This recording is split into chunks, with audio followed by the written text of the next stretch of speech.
কিছুক্ষণ আগে আপনারা হয়তো এটা জেনে থাকবেন যে আমাদের বেসামরিক বিমান চলাচল এবং পর্যটন মন্ত্রণালয়ের মাননীয় উপদেষ্টা এবং চেয়ারম্যান বেসামরিক বিমান চলাচল কর্তৃপক্ষের সহ অন্যান্য ঊর্ধ্বতন কর্মকর্তার উপস্থিতিতে একটা সভা অনুষ্ঠিত হয় এবং সভায় অতি দ্রুততম সময়ের ভিতরে ফ্লাইট রিজিউম করার জন্য সিদ্ধান্ত গৃহীত হয়েছে। আপনারা ইতিমধ্যেই জেনে থাকবেন যে অপেক্ষমান সকল সম্মানিত যাত্রী এবং সকল বিমানের সকল ক্রু সহ সকলকে খাবার প্রোভাইড করা হয়েছে।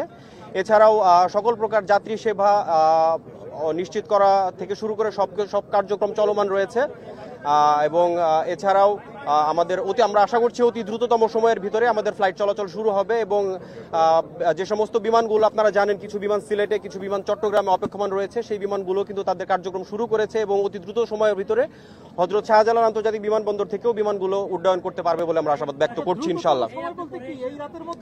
অবশ্যই আমরা চেষ্টা করছি ইনশাআল্লাহ আগামী 30 মিনিট থেকে 1 ঘন্টার ভিতরে আমরা ফ্লাইট চলাচল রিজিউম করতে পারবো ইনশাআল্লাহ। এই ব্যাপারে আমরা আশাবাদী ইনশাআল্লাহ। আগুন তো এখনো পুরোপুরি নির্বাপন হয়নি, তারপরে কি সম্ভব হবে ফ্লাইট পরিচালনা করা? আপনারা জানেন যে কার্গো সেগমেন্টটা কিন্তু সম্পূর্ণ আলাদা এয়ারক্রাফট থেকে, বিমান চলাচলের জায়গা থেকে কিন্তু কার্গো সেগমেন্টটা আলাদা।